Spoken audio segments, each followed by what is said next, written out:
Uh, Hello. It's me. Um,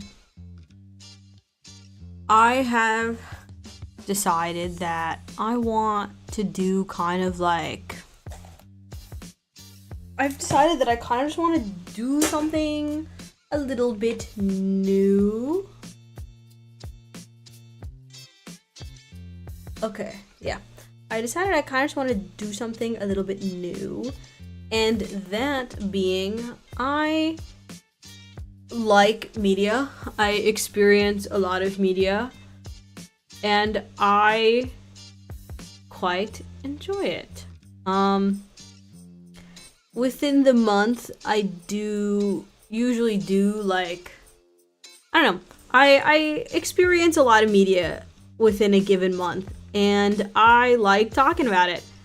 And I thought it would be fun and funky to do something where I talk about, because it's like not everything I feel like I have enough thoughts to justify doing like an entire series, not like a whole dedicated thing to it. Like I remember when I did Wuthering Heights, that's because I was so incensed. I had to make like a 4 hours worth of just talking about it because I was so incensed.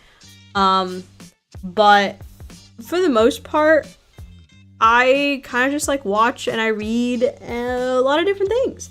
And I want to talk about some of them that have made me feel things. Already, I realized I've only limited this to like visual media. I'm like, fuck, maybe next month maybe I should try adding like music, because I do listen to like new albums and things like that. New music comes out because I like music too, and I'm like, that's so many things. And I play games. I didn't even include games. Because honestly, the only game I played this month is continuing Fire Emblem. And Love in Deep Space, if you count Love in Deep Space. And continuing Fire Emblem Shadows of Valencia, because I've been playing it on my DS, because I never finished it the first time I started playing it, and then I started it again, and now I'm actually gonna finish it. Except it's taking me forever because I'm so bad at finishing things. Which is why we've limited this. But for right now, at least for the month of May, there were no notable, there was some notable music, but there were no notable, for the sake of this, we're gonna say there's no notable music or video games that I've decided to discuss. We're gonna limit this to visual media, and I will also be working on a model kit, hence the name Model Kits at Midnight. You know, it's a thing that I decided I wanted to try doing, and I have this model kit I already started because I bought this yesterday and I was so excited. Not yesterday, I bought this on Saturday, and I was so excited that I just started it because I wanted to work on it, and I love this. It is a kit from the series Sosai Shoujo Teian from Kotobukiya.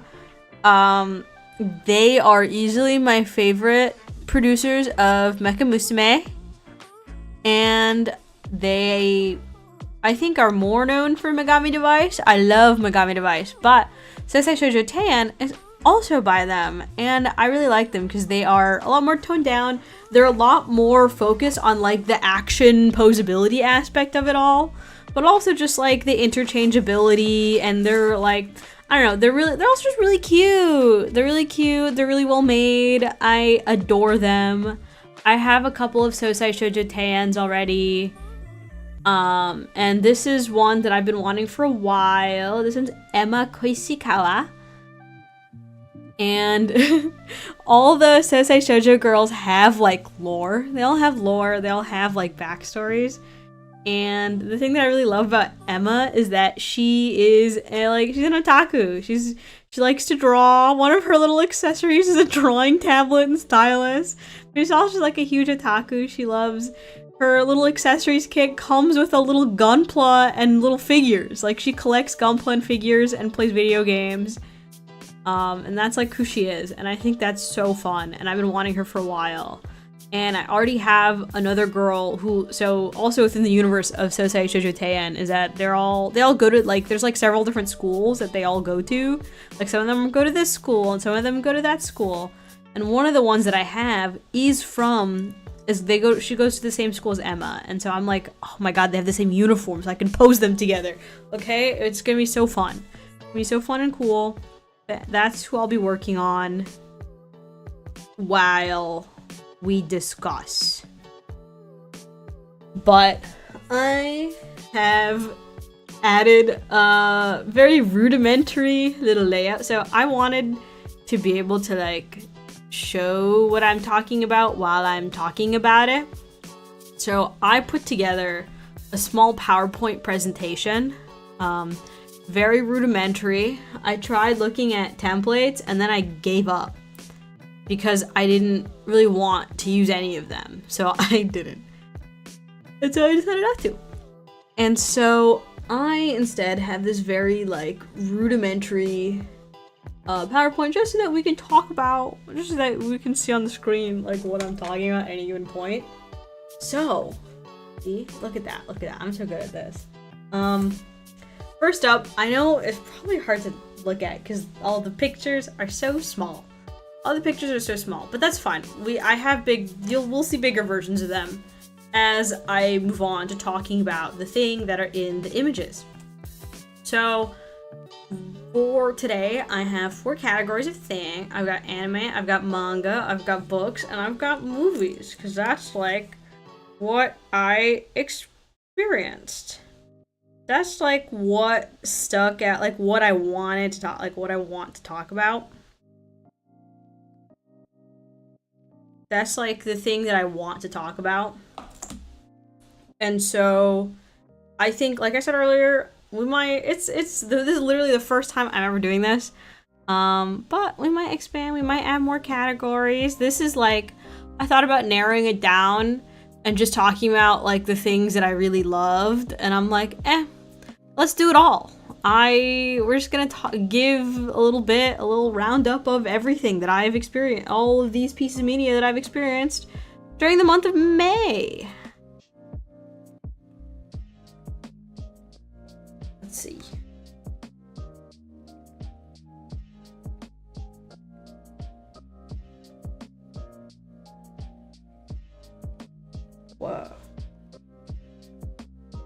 Whoa, my brother texted me.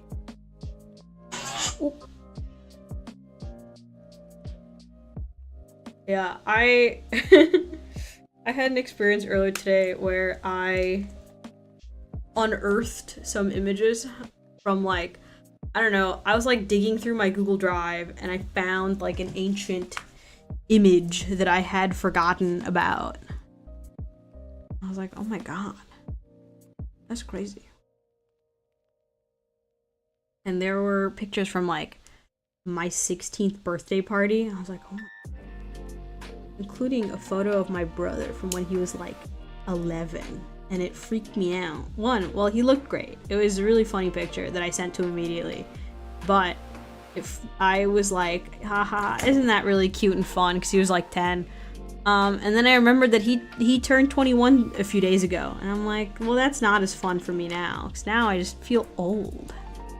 Because it means my sweet 16 has passed. I'm 26 now. It's 10 years ago. It's crazy. It's crazy. Things are crazy. Anyway, as you can see from the docket, we have some things to discuss. So let us begin. I am going to be starting from, I decided to order this like basically shortest to longest.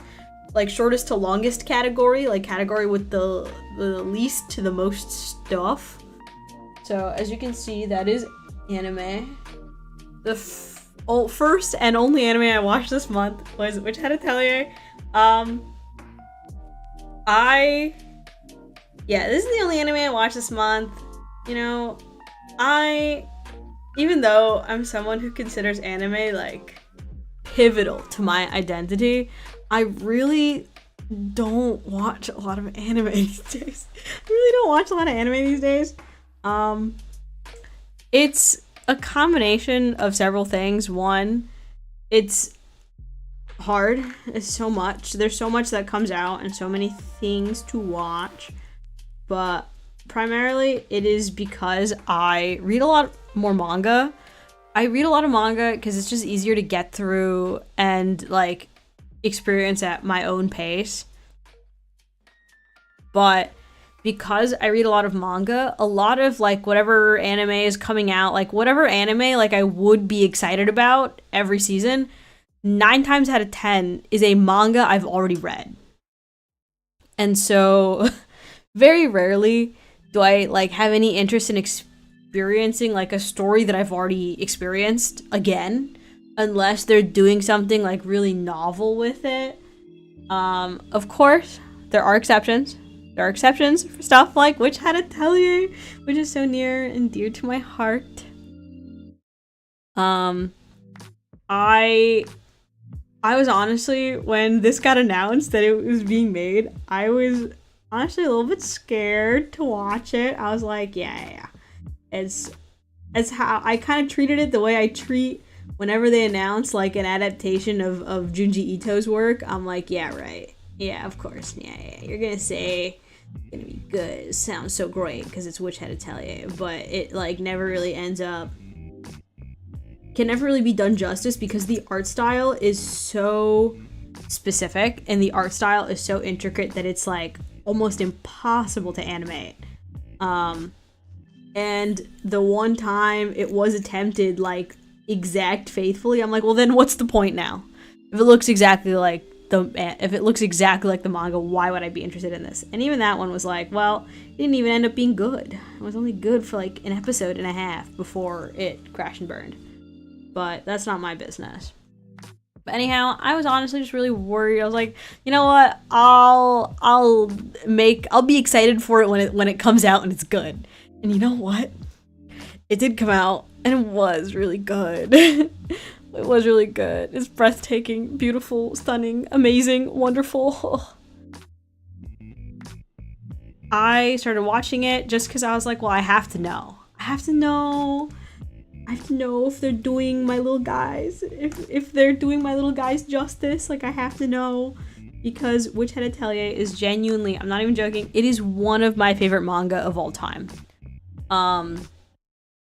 It's one that I've been following for a long time. I got into Witch Hat Atelier when I saw volume 1 of it on the shelf at Barnes & Noble, like when it came out. I think at the time only volume 1 was out in English at the time. And I saw it, I thought it looked really cool, and so I bought it and I read it. And I have been following it ever since because it's really good. And it's a story that sticks really close, really, that's just stuck with me for a very long time. And it is like truly one of my favorite manga of all time, one of my favorite stories of all time. I love Witch Hat Atelier, and you know, I'm gonna be a little scared. I'm gonna be very judgmental about the anime. Like, if there's an anime of it, I'm going to be very judgmental about it because I love Witch Hat Atelier so much, and I've been into it for such a long time. But the anime is so good. I swear to God, I think I watched episode 1 like 3 times so that I could force various friends to watch it. I was like, I'll watch it again. It's so good. I'm like, I will just watch it again. I've reread the manga several times. I own every volume that's out in English. It is something I feel like I reread periodically. Like when I feel like I need it, I'll just go back and I'll reread Witch Hat Atelier just to remind myself that, like, you know what? Life is worth living, actually. Maybe I can do it. Maybe it will be okay.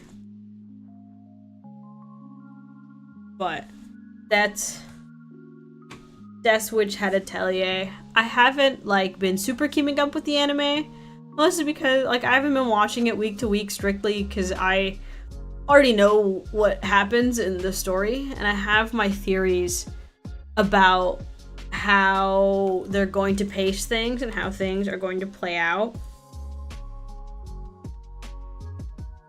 But I have watched like a good chunk of it of the anime that's out so far and keeping up with what's going on. And it makes me very happy. I love you, Witch Hat Atelier. It's so good. It's so good. Bug Films is doing such a good job. And I will leave this off on my favorite fun fact about the anime, and that is that the animation team loved Brush Buddy so much that they added Brush Buddy to scenes when it's not even there. Like, when it wasn't even there in the manga, they just added Brush Buddy. Or gave more stuff. Like, just put Brush Buddy more in the background. Just, like, put him in there. Just because they love him so much. It's just such a cute little guy. They're like, we need this guy. We need to see more of this guy. And by God, did they. And I love that. And I respect that so much. Moving on. The next category is manga. We're gonna start off with a manga that I've actually been reading for a long time. I know it's cheating a little bit, but a new volume came out, and I read it. Fun fact, I didn't script it. I guess I did script it in a way, but like not really. I wrote bullet points down for a lot of things, but I didn't for Hiraisumi, and honestly a lot of the manga on this list. I don't know why, I just decided not to. But, Hiraisumi, Ainagi, yeah. I actually, fun fact, in my drafts, I have started writing like an essay script for a video dedicated to just Hiraisumi. Like, I have started writing it, but I haven't finished it, which is why it lives in my drafts. But I do have, like, the beginning of a script written for Hiraisumi.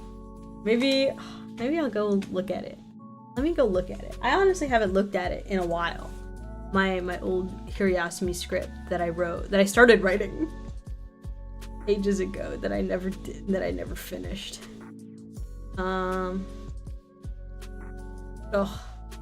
Started writing this 2 years ago. And it's still a bunch of bullet points. I still haven't finished it. But oh my god, yeah. And I'm still right. To me, Hiraisumi is a manga that cured my depression.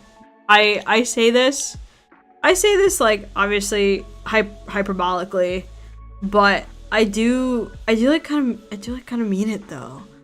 It's not really, like, surface wise, it's not really anything special. It is just like slice of life, and it is in its absolute purest form. But I think the thing that makes Hiraisumi very special to me is that it makes reading it makes me feel like life is approachable. It makes life feel more approachable when you read it. It kind of just like lets you look at things that feel insurmountable and kind of just look at them for what they are and start to break things down and not just treat it like an unkillable beast, because you follow all the characters and their own individual journeys, and it's so like, it's so like really getting into the weeds of just like, these are just people living their lives, and they're all in like such different journeys. Like, every single character is on like such a wildly different plane of existence that it is very charming. But you do get like, but all of them have this really, really beautiful undercurrent of just like following the currents and changes in life and what they do about it. Yeah, it just makes you breathe easier. It just makes me want to be happy and shows me that being happy is achievable. And that's like the thing that I think I can say about Hiraisumi. So even though I did cheat a little bit, I put it on this list, even though I didn't start reading it this month. I just read it this month because I knew a new volume, like a new chapter came out, and I love Hirayasumi. I honestly, I wait to read it when I need to. I don't like, it's not something that I binge. It's not something I binge read. Like, I actually read through Hirayasumi so slowly. I read it so slowly. It's another one of those that I just, like, a while ago, like a long time ago, not a long time ago, like a few years back, I picked up volume 1 randomly just because I thought it looked cool, and I bought it and I read it and I was like, oh my god, this is changing my life.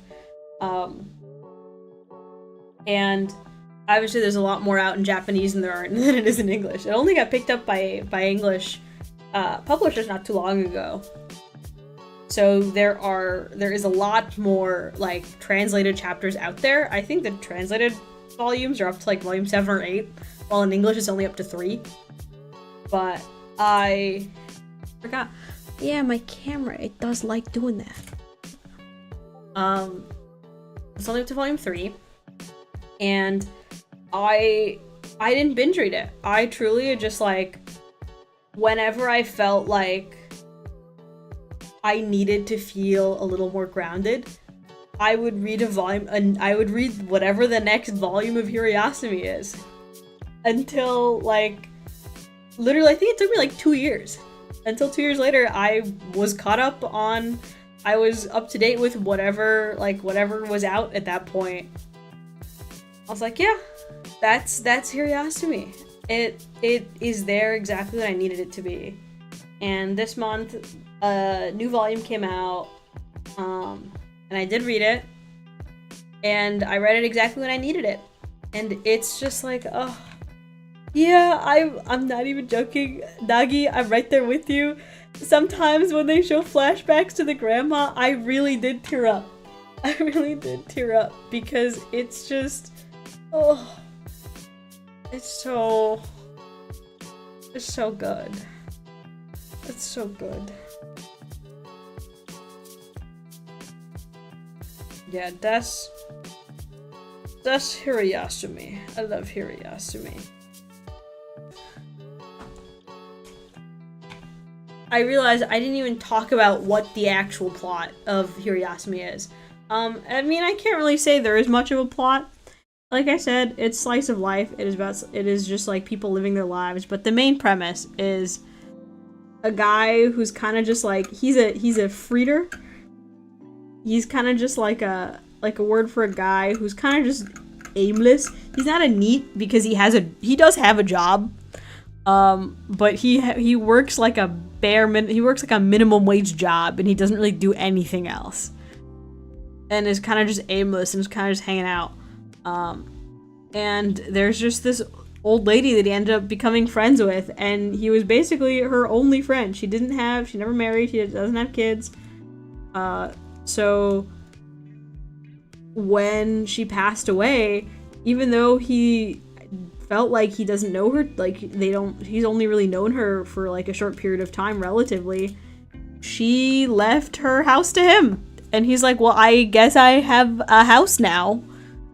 And his little cousin moves in with him because she's going to school in Tokyo. She's coming to this big city for the first time. And it's just about all of their lives and all the surrounding characters and just the people in their lives and everything. It's very nice. That's the actual story. But I love it so much. Okay, moving on. Emma! It's one, I'm not finished with it yet. It is completed. I mean, I was gonna say old. It's not that old. I think it's from like the 2000s, 2010s. But it is fully finished. It's completed. I have not finished it yet. I am actually only a few volumes in. But it's also similarly kind of slice of life. It's very sweet. It's historical fiction. It's about a maid named Emma. And kind of just like her and her job and her life and like the societal context. Emma's so good. Yeah, I've actually never read it before. I'm surprised because it's like so up my alley.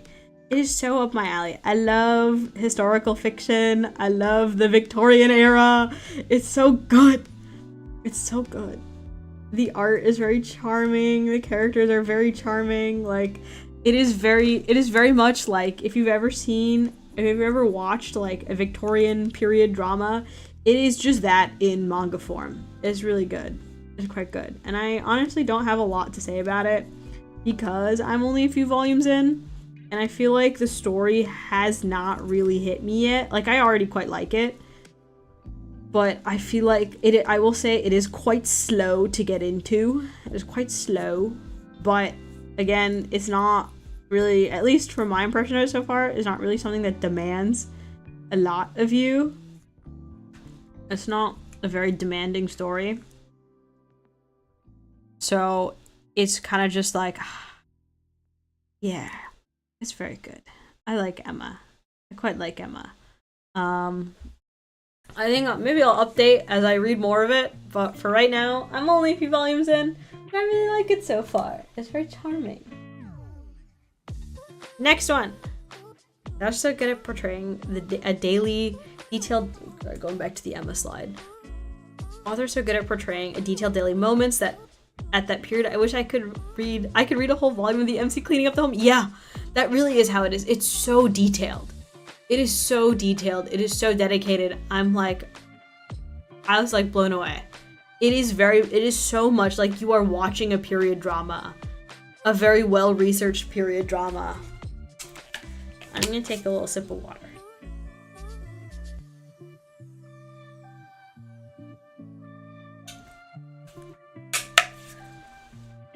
But yeah, Emma.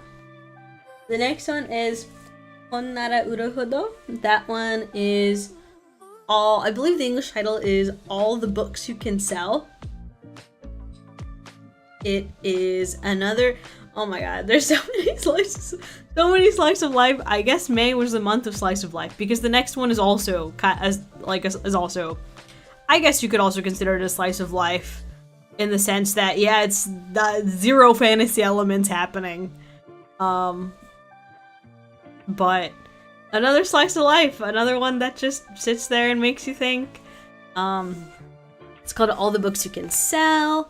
It is very simple. It's only 2 volumes so far. Only 1 volume, I believe, is in English though right now. So that is the 1 volume I've read.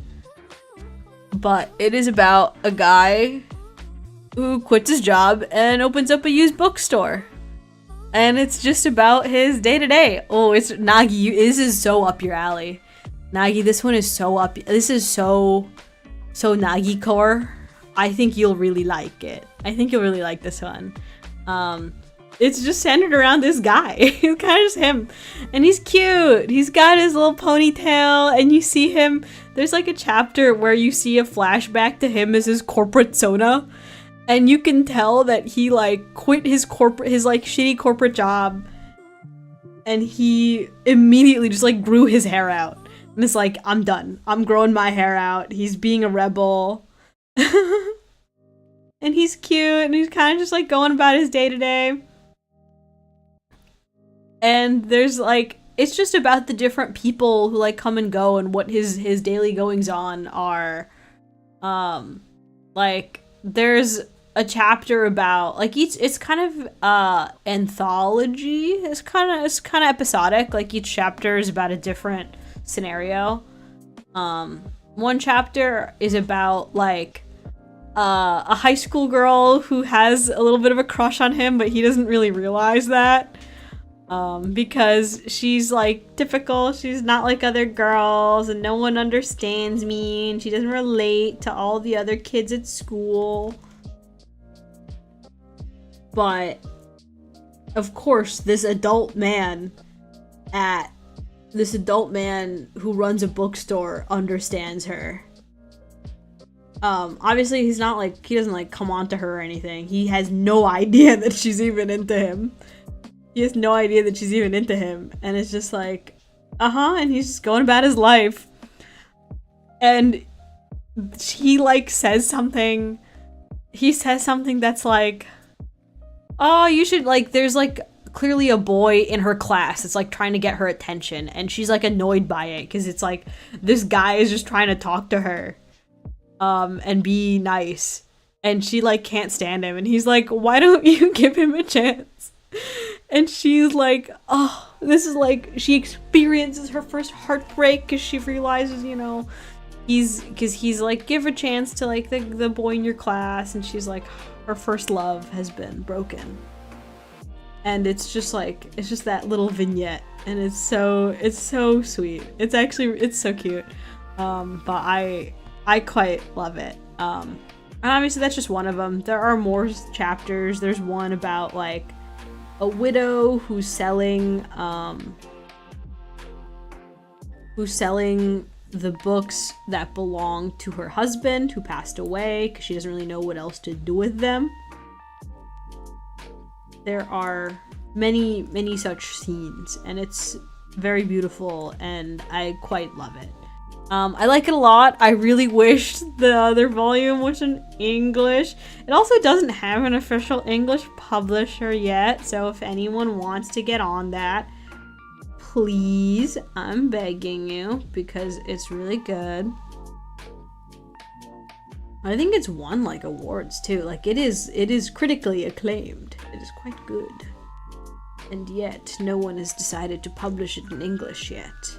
So I just have to sit here and rely on fan translations and pray that someday it will get an official release. And eventually someone will translate the other volume that's out so far. But it's very good, and I wish I could read more of it. But I quite like it so far, and Nagi specifically, I think you'll really like it. And the last manga I read this month is actually a reread. It's Umiga Hashiru Enroll. The credits roll into the sea. I reread it because I actually read this. I started reading this like ages ago. But I never ended up finishing it because I think I just read it up to what was out at the time that I read it. And then I didn't read the rest of it, but recently it got announced that it is getting a movie adaptation, an anime movie adaptation, which is really cool. And I remembered really liking it, but I'm like, oh, I should go back to it. And so that's exactly what I'm doing. I've decided to reread it from the beginning, and it's another slice of life that cures your depression and is very motivating and beautiful and amazing. The art is gorgeous. It is about an old woman whose husband passes away, and now she kind of doesn't really know what to do with her life. She's kind of just hanging out. Her kids, like, she has a child, but her child is an adult with their own child, so like she's an empty nester, kind of just hanging out. And so she gets kind of caught in the tide of this young film student. Don't worry, it doesn't get weird. It doesn't go in that direction, at least as far as I know. I remember checking the tags for the manga just to be sure. I was checking like the later chapter spoilers just to be sure that nothing like that happens, but it doesn't. It's purely platonic. And so it's like, and so it's like this older woman, she kind of gets caught in the tide of this young film student who's like, I can tell that you like movies. I can tell that you want to make movies. I see, like, he relates to her and she relates to him in that sense, and kind of sees this side of her that she has never really thought about for really her entire life. And she's like, you know what? We're gonna think about it now. Right now is the time that we're gonna think about it. And think about it, she does. And so that's so think about it, she does. And so what she does is enroll in the local art school film department. So she's like, she just goes back to college. She's like, I'm gonna go be an art student. I'm gonna go be a film student. And it's about her life, her story, and her journey being in film school as like a 60-year-old. and just learning and discovering that part of herself and developing her skills and wanting to make a movie. And the whole thing is just like a love letter to filmmaking and inspiration and creativity. And it is obviously very heavy-handed on the message that you can create.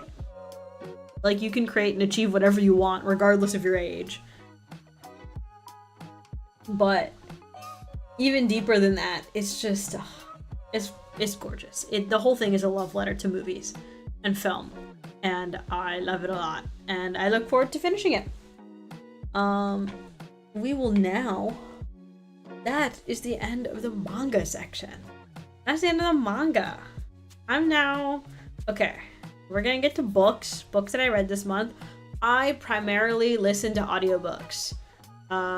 Which is why I've gotten through 4 books in the month of May alone. Yeah, there's something about old people rediscovering their passion in life that makes me feel better, even though I'm not old. But, yeah. Technically, there's other books that I have read bits and pieces of.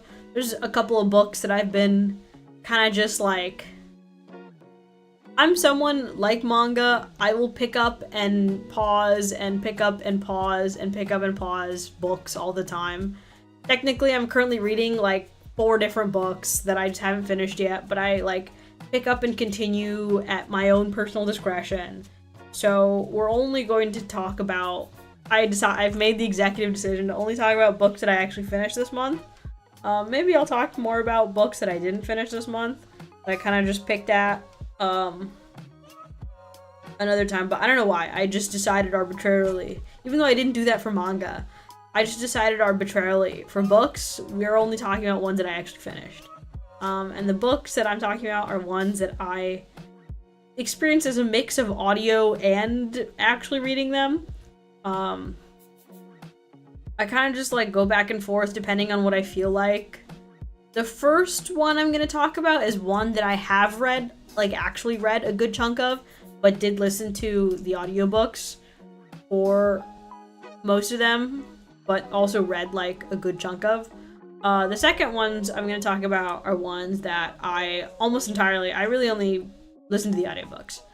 But the first one I wanted to talk about, I'm grouping them together because both, I actually decided to experience 2 duologies. I don't know why. I just happened to get into 2 separate duologies. So we're just gonna group them together, because that's what they are. First one is One Dark Window and Two Twisted Crowns by Rachel Gillig. I liked it. As you could probably notice, I read quite a bit of romantasy.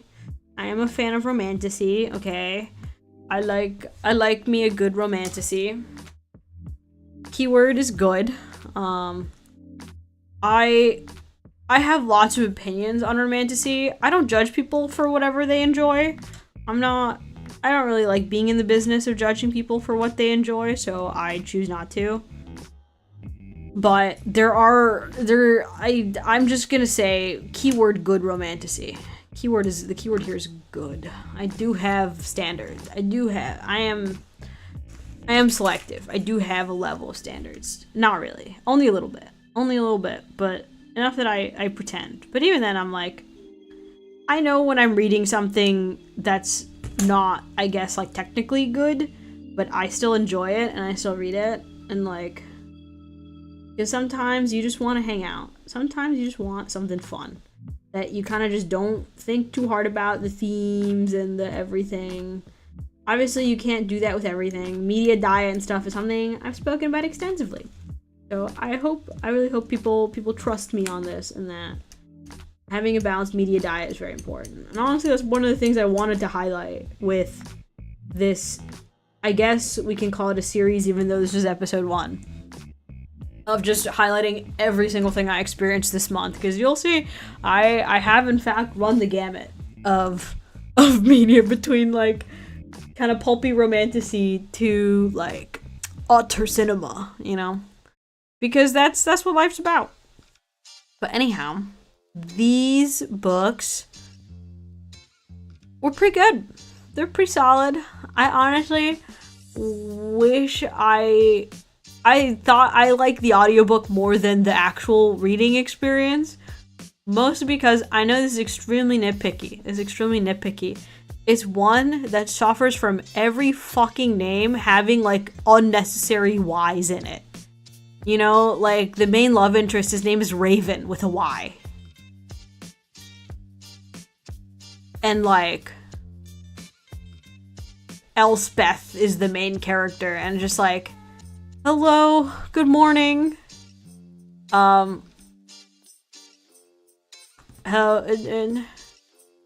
Yeah, it's one of those books where every single character has like a Y in their name, and I'm like, when I was reading it on the page, I was like, oh my god, this is so is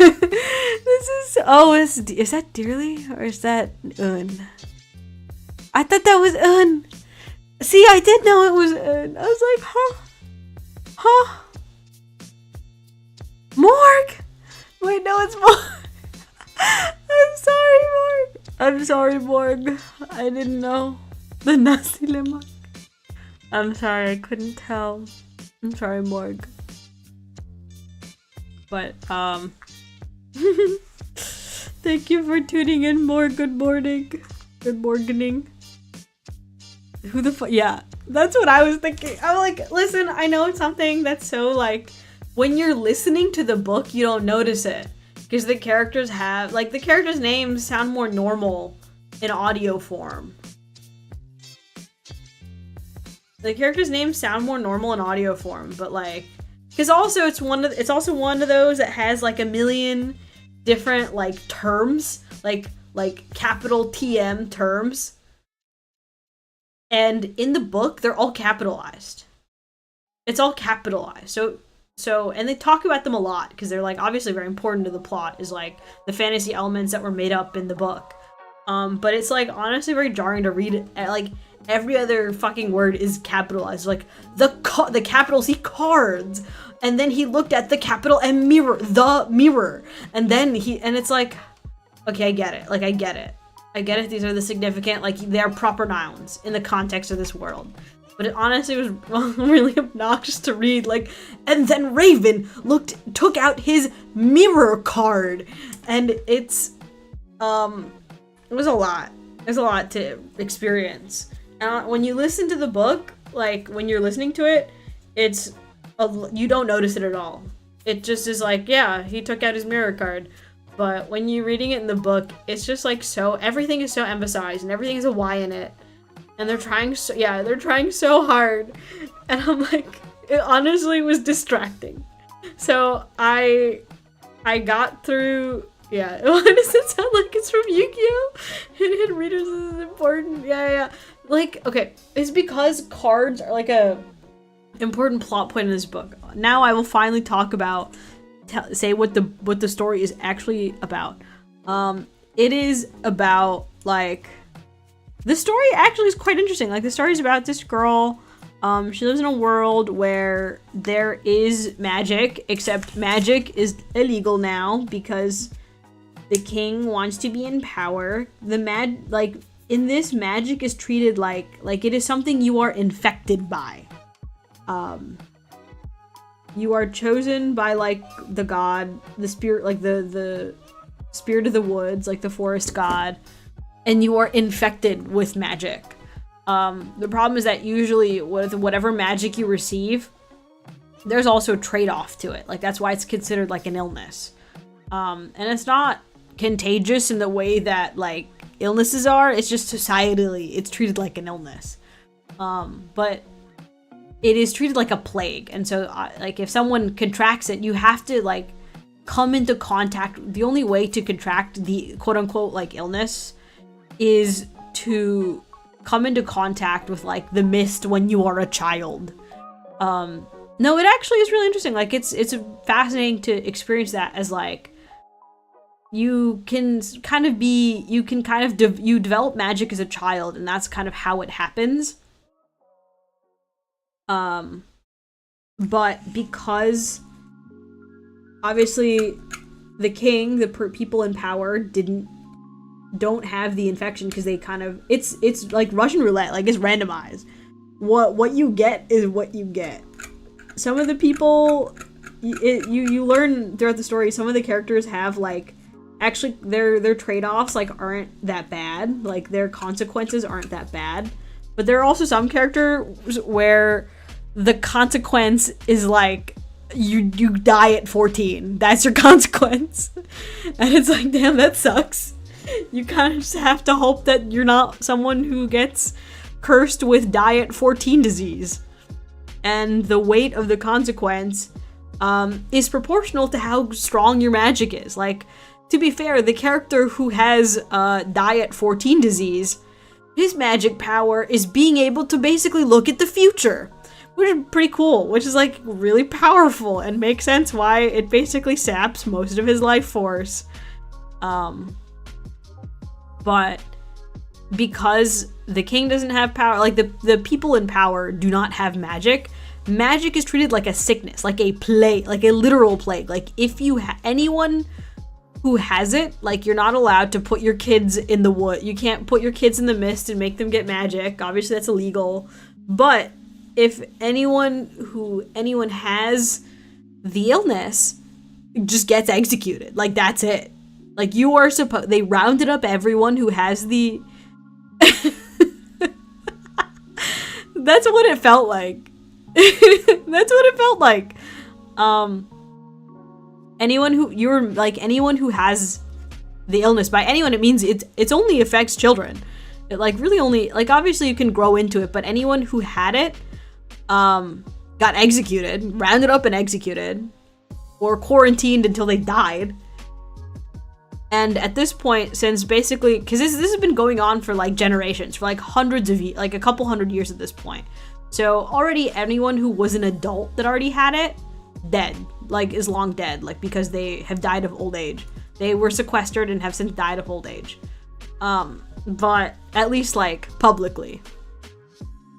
And at this point, whenever a child contracts it, you are supposed to give up that child and just like, that's it. But obviously, not everyone wants to do that. And so, people who are caught harboring their children are also executed. And so, the main character is someone who basically was successfully hidden. She was successfully hidden from basically this world's version of the Inquisitors. And that's because you learn that her dad actually was the head Inquisitor. But then his daughter got the disease, and instead of turning her over, he hid her. He hid her. He hid her with his in-laws. Because also her mom, I think, died, I think she died in childbirth or very early on. Like, not from the disease, but just from, like, regular illness. Not from, like, magic disease, but from, like, regular illness that pregnant women get in the medieval times, because having a baby is actually really difficult on the human body. But her mom dies, and so her dad basically just, like, gives her to her in-laws. And that's life. And she is successfully hidden into adulthood. She grows up and is now an adult, and she has openly no magic powers, even though that is a lie. But she's the only one who knows she has a magic power. Her magic is at least at the beginning of the book, fighting the medieval nonsense only to fall victim to the magical nonsense. Yeah, that's really how it is. Sometimes it's just like that. But, she grows up into adulthood, she's got magic, and then it's like, oh shit, she's got magic? She's not supposed to have it. Her magic is that, when she was a little kid, she absorbed a monster. So in this world, so magic is technically illegal, right? Being a person with magic is illegal, because that's having the disease, and the king doesn't want anyone with magic. But there are these things called Providence cards, which are basically just like fancy tarot cards, which all are imbued with magic, and that is the only legal way for people to use magic, is to use each card like has its own thing that it does, and that is the only legal way to use magic, is to utilize these Providence cards. And there's different ones that have multiples, like there's like a limit, there's a finite number of them. There's a finite number of them. It's explained in the lore. It actually does a pretty good job of like going into like the whole creation of them all is actually very relevant to the story. But it is medieval Yu-Gi-Oh! Except you don't like battle with the cards. You kind of just like have them. You kind of just like use the card and then you have the card and you do whatever the card does. But she basically, her magic power is that she absorbed a monster. And that monster kind of just like sits in her head like a second consciousness. And no one knows it's there. Only she does. There's this monster that lives in her head. And every once in a while, she can basically like decide to, she like maintains control of herself. Like it's still like she's the primary consciousness. But then this monster kind of just like lives in her head. He's kind of just hanging out and talks to her sometimes.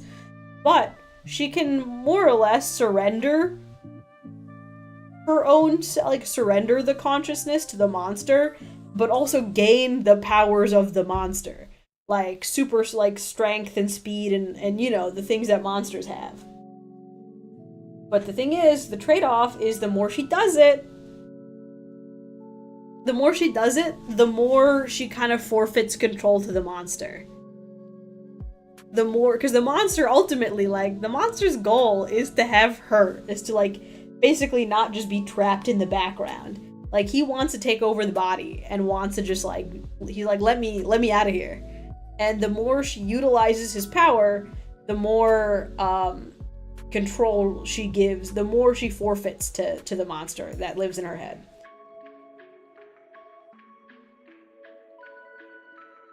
I don't really think you want that.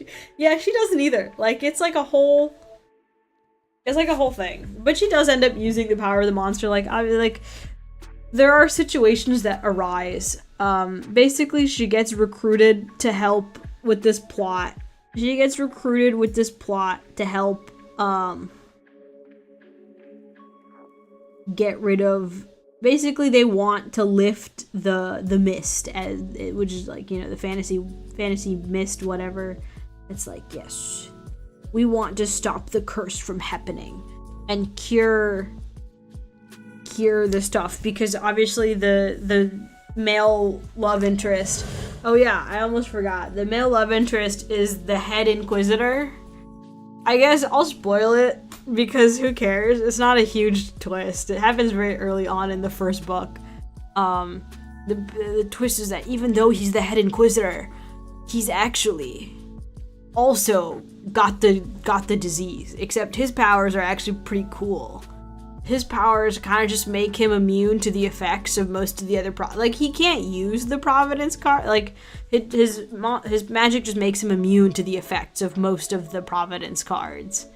Like, he can't use, like, the trade-off is that he can't use them himself. But that also means, you know, one of the most powerful cards is the one that lets people, like, read your mind.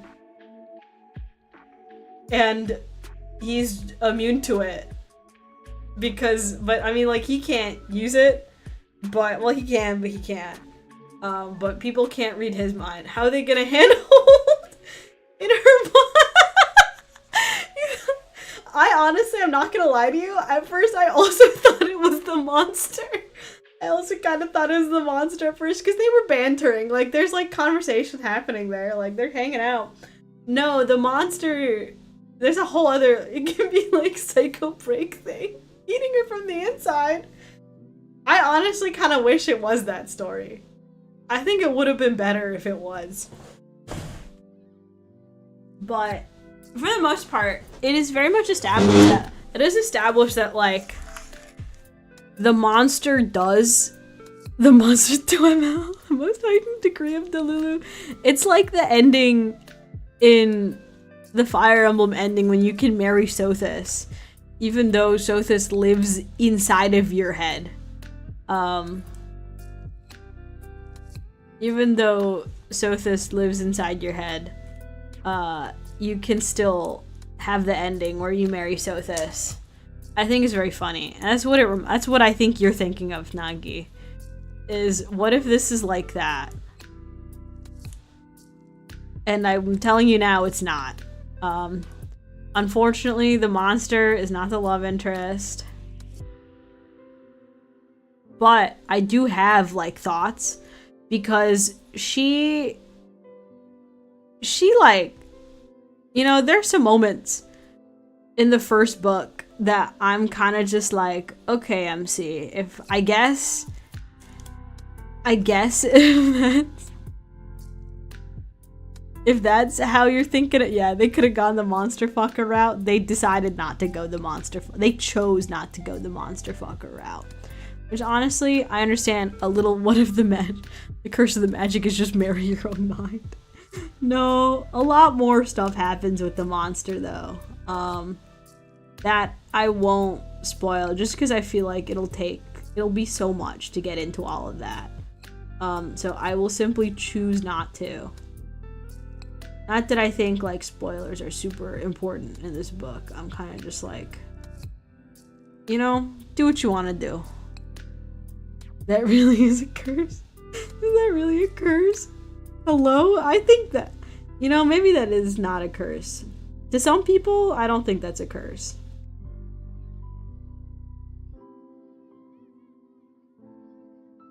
But, no, the monster in her head is not the love interest.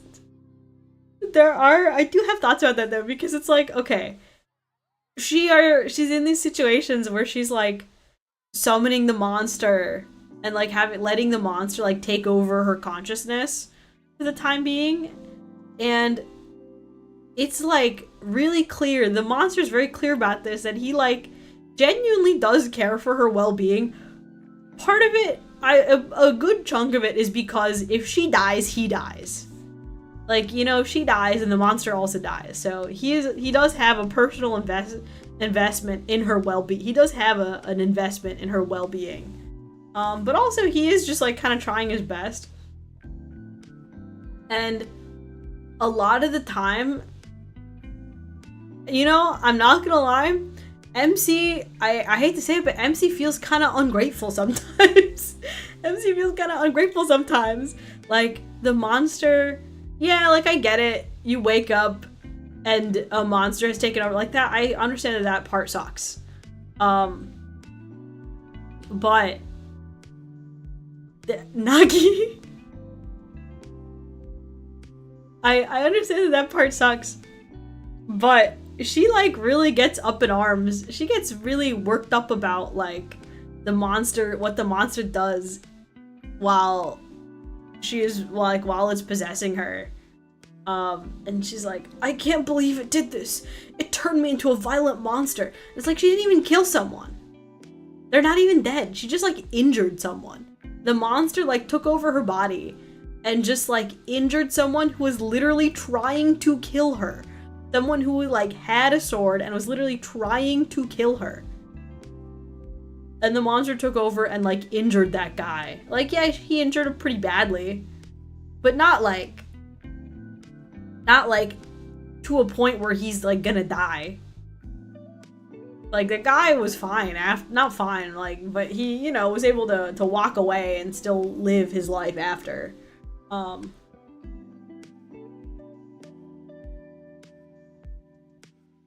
is it just, it's basically a stat buff. It's basically a stat buff. She doesn't, like, I think the only thing that physically changes is her eye color. That's like a whole thing. The only thing that physically changes about her is her eye color. Everything else stays the same. She just gets like the monster stat buff. Oh great, someone's car alarm's going off. Nice. But yeah. She's like, oh my god, I can't believe it did turn me into a monster. I can't believe this is happening. And again, this is like a medieval setting. Like, people are dying all the time. Like, I would kind of get it if this was like, that's a 2000s Quizilla Mary Sue eye color change. Yeah. Yeah, her eyes turn yellow. Her eyes turn yellow when she's in beast mode.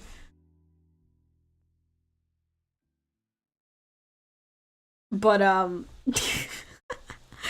but again, like this is a medieval setting.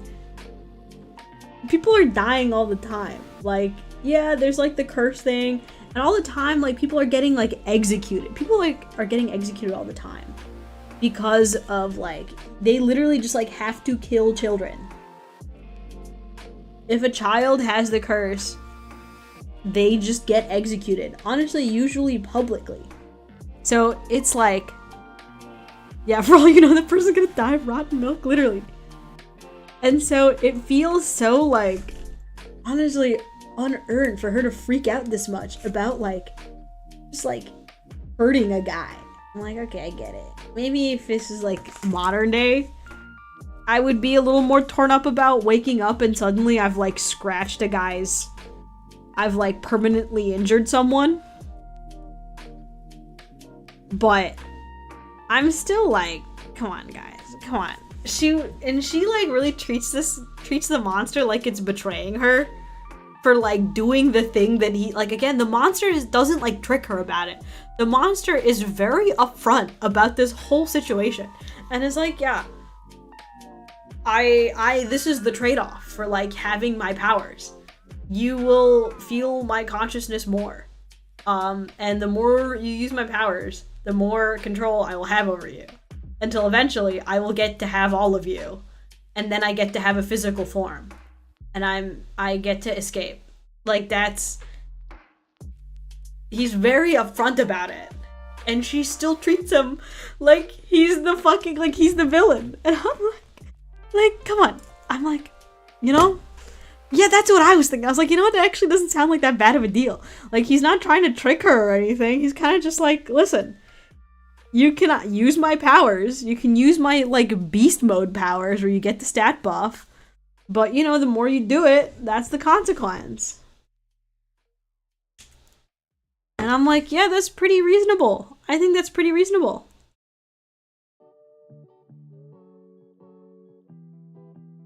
But she treats it like the monster is betraying her. And I'm like, dog, the monster, like, actually kind of is, like, one of the only people that genuinely is trying to look out for you right now.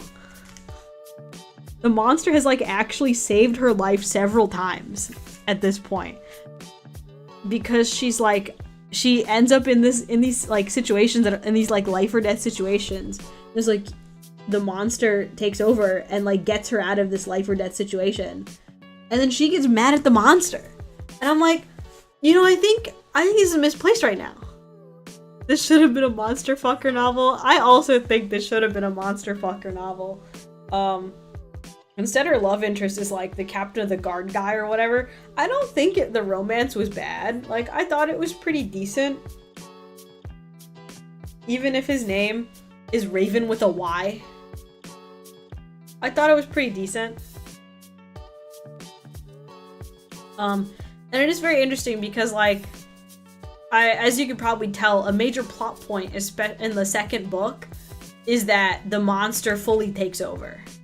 Like, this happens it happens not pretty early on, but, like, at the end of the first book / beginning of the second book, like, that's what the main thing. It's that the monster has fully taken over. And everyone else kind of just has to deal with it now. Rave. No. Not. Oh, beautiful. My fucking putty thing exploded. Look at that. My fucking putty thing exploded. My green stuff. My fucking green stuff. Get back in the tube. No, now it's all gonna dry out. My green stuff. No, it's spelled RAVYN.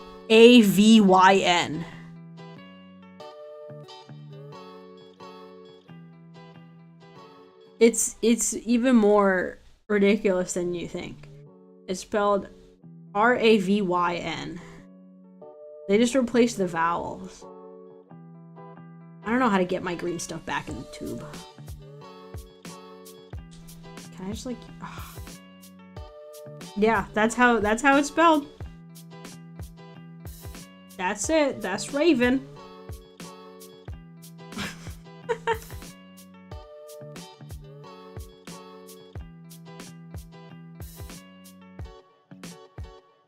My green stuff.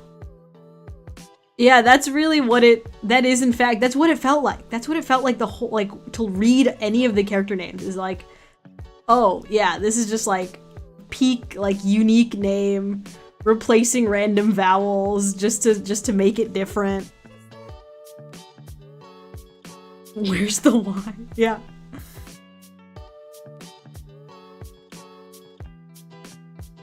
Okay. Okay. I think I've sealed the tube back mostly. Okay. My green stuff. What? My green stuff.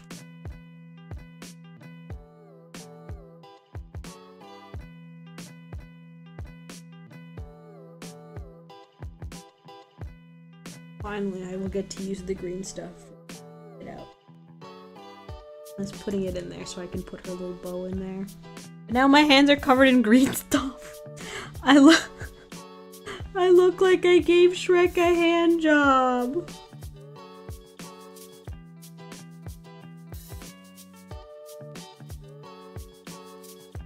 Ugh. I'm trying so hard right now. Okay. We've made it. We've made it through. But yeah, otherwise, I thought it was pretty good. I like that a good chunk of the story involves her being in, like, monster mode. I thought that part was very funny. I thought that was very funny. I don't think all of it was meant to be funny, but I thought it was funny. I look like Shrek. Listen, I don't fully look like Shrek. Only, my hands are just covered in green stuff. It is in fact actually called green stuff, by the way. It's called green stuff.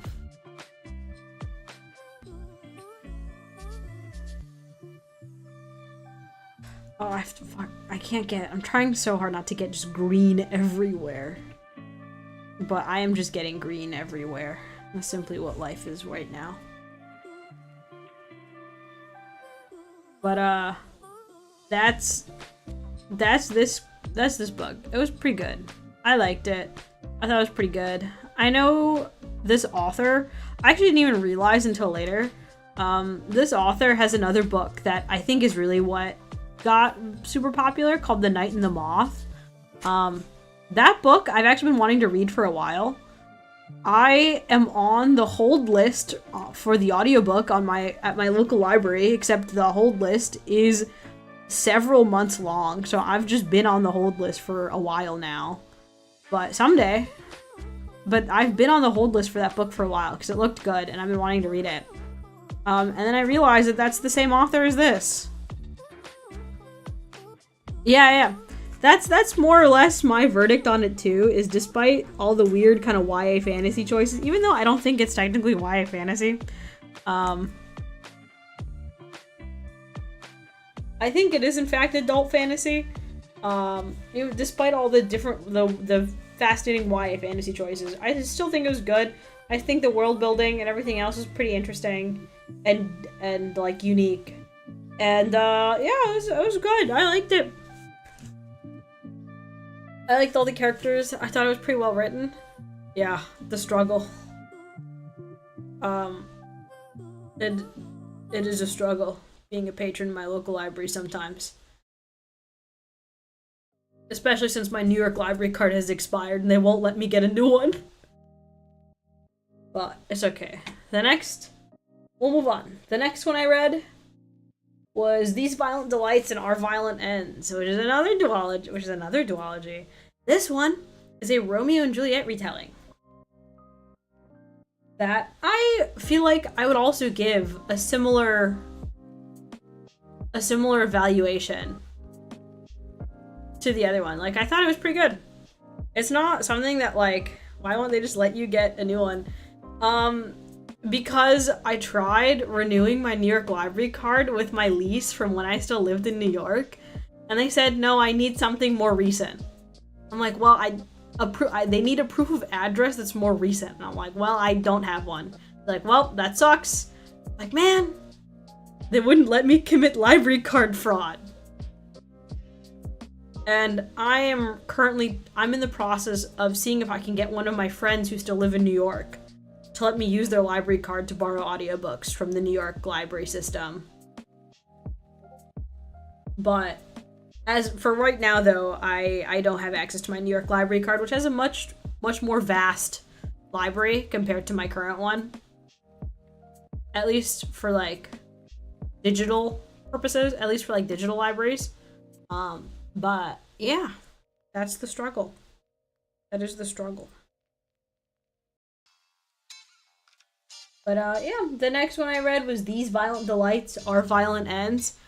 The premise is really cool. It's a Romeo and Juliet retelling, except it's set in 1920s Shanghai between rival gang families. So there's elements of, like, the 1992 Romeo and Juliet, which is really good, and historical period drama setting. I was like, ooh, this is, all the parts in it were very, very delicious. And I can't say it disappointed, because it didn't. It was good. I read all of it. I was pretty invested in it. But it wasn't like, yeah, obviously you try it. That really, yeah. That's the setting. And I was like, on paper, it was really cool. The tension is spicy. Yeah. It's the tension and spicy. And it's a Romeo and Juliet retelling, so it's romance, and it's like, forbidden, and, you know, and I like the changes made to it. Like, I do like the changes. They actually the story actually does put a lot of effort into, like, discussing the like, political and historical context of the setting. Yeah, that's also how I felt about it. Like, it's a little trashy. It is, in fact, a little bit trashy, but it's like fun trashy. Like, I had fun with it. I had fun with it. But I'm not gonna say it's like, I think I just had very high expectations as someone who like, genuinely just really loves Shakespeare.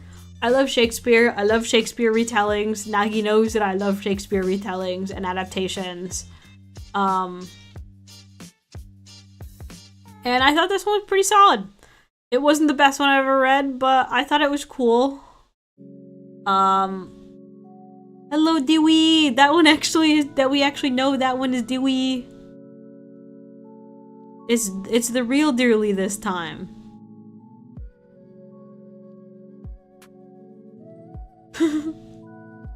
But, yeah, it's like,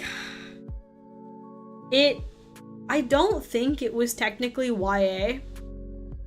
I don't think it's technically YA. I do think this counted as adult fiction. I think. I'd have to double check. But I don't recall this being labeled as YA. Yeah, like, I just had really high expectations. Because I like Shakespeare retellings, and I have a high standard for shit. Like, listen, after Requiem of the Rose King, listen, I have very high standards for, like, Shakespeare retelling. Oh, no one is posing as you. We thought Morg was Un and then you. We thought Morg was you and then Un. I think Nagi thought Morg was you. And I thought Morg was Un. And then we were both wrong.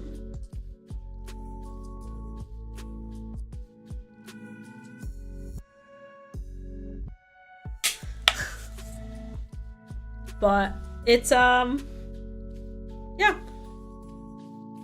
I thought it was very fun. I like that Buckingham! Buckingham! Yeah, it just felt kind of flat. It definitely read a little more YA to me, even though I think, don't quote me on this, I think it is in fact technically adult fiction. It read a little more YA, like it did feel like the story was a bit watered down from what it potentially could have been. I honestly kind of wanted it to be more depressing. There obviously were lots of points in which they like couldn't be together, and it was like so sad. And it, of course, like it had the classic thing of like, if they communicated, maybe they could be together, but it was also like, I mean, it was depressing. I don't want to say that it wasn't depressing. Like, there definitely were a lot of terrible, like, this is, oh yeah, the other thing is that it had, like, a whole sci-fi, I realized, I can't believe I completely forgot to mention this. There was, like, an entire sci-fi aspect to this story. The main plot is that, like, yeah, Romeo and Juliet, they're both they're both from like triad families, and there's all that, they're like sworn enemies, and that's their instigating drama. But also, there is a mysterious illness going around that makes people literally claw their own throats and faces off until they die. Yeah. And you realize it's actually, and people have been spotting like a monster prowling the streets. And also there are these like attacks of madness. It's literally like an infection, like it's contagious, where like you can get lots of diseases happening in these books apparently. Lots of weird fantasy diseases happening. Except this one is more horrifying in that all it does, instead of giving you magic powers, it just makes you claw your own throat out until you die. And I will give this book credit for making that as gruesome, like writing it as gruesome as it sounds. Like it does not pull back. And I think that part's really, yeah, it is really interesting. And there's like a whole cast of, because again, it's Romeo and Juliet. There's a whole cast of characters. I almost feel like I have no proof of this. I also don't fully believe it myself, but I'm like, it felt a lot like Durarara. It felt a lot like Durarara in that there's like, there's organized crime, but there's like an ensemble cast and it switches POVs. And there's all the stuff going on where it's like otherwise a grounded story about organized crime, except also there's a monster. Also a monster shows up. And there's just like weird random little sci-fi fantasy elements that are just tossed into this otherwise grounded setting and story. And I thought all of that was handled really well. I thought all of that was super interesting and really cool. And I'm like, I don't know if Durarara was the first one to do that. The idea of this kind of ensemble cast, this kind of like ensemble cast, organized crime grounded story that just has like also weird random like fantasy sci-fi element just tossed in there for fun.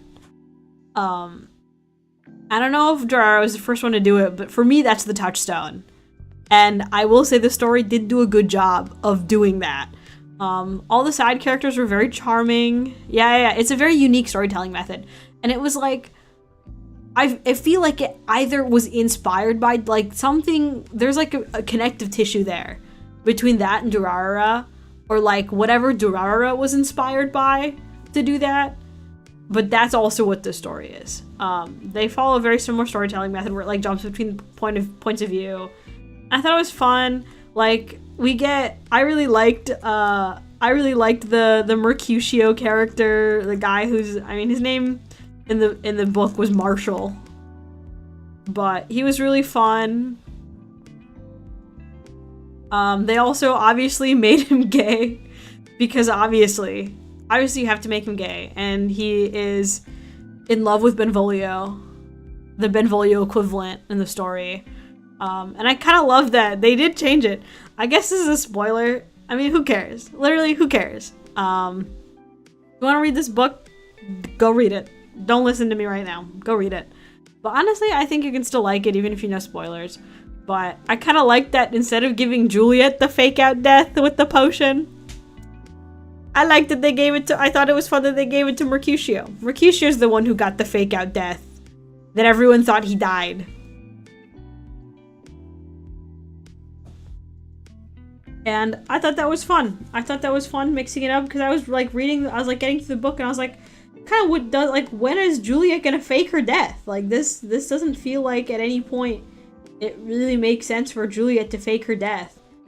And then Mercutio's death happens and I was like, oh, so it's Mercutio's death that they fake. Because obviously they establish the potion that makes you, like, you look like you're dead, but you're not actually dead. Like, they establish that whole MacGuffin, like, pretty early on in the story. And they're like, oh, I wonder what's gonna come into play. And I'm wondering, like, when Juliet's gonna use it. And it's like, oh, well, that makes a lot of sense. I'm a little mixed about how they did. Yeah, they did do it well. I will say I was mixed about it at first because, okay, so the whole thing, the whole, like, part of their whole underlying conflict is that Romeo and Juliet, like, met each other, already were, like, had a relationship with each other. Unlike, again, they did apart from the original, it really felt more inspired than it is like a strict adaptation of Romeo and Juliet, because in this, instead of, like, meeting and then instantly falling in love, like, they have history. They met and they had a relationship, but then they broke up.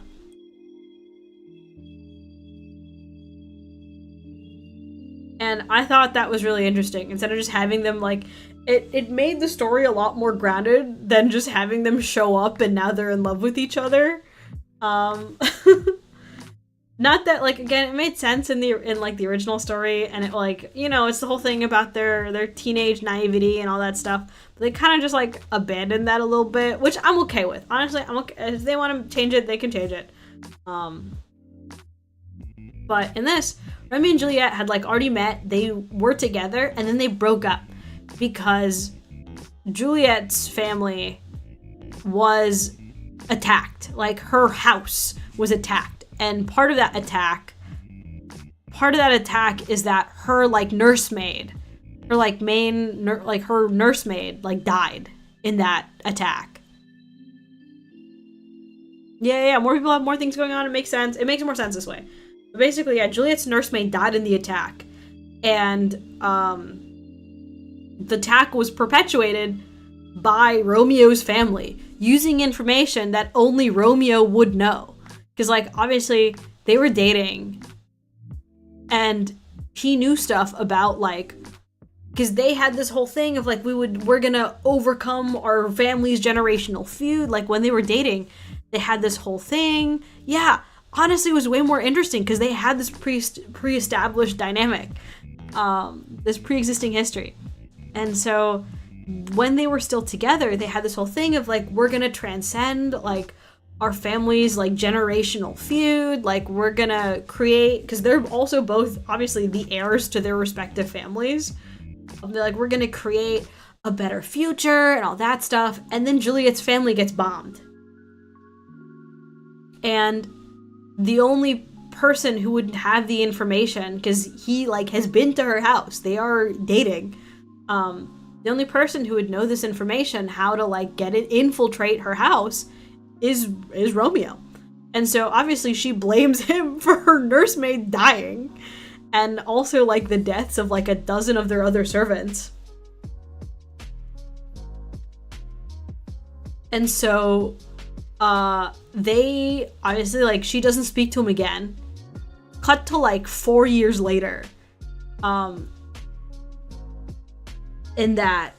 So Juliet, during that time, Juliet got sent off to America.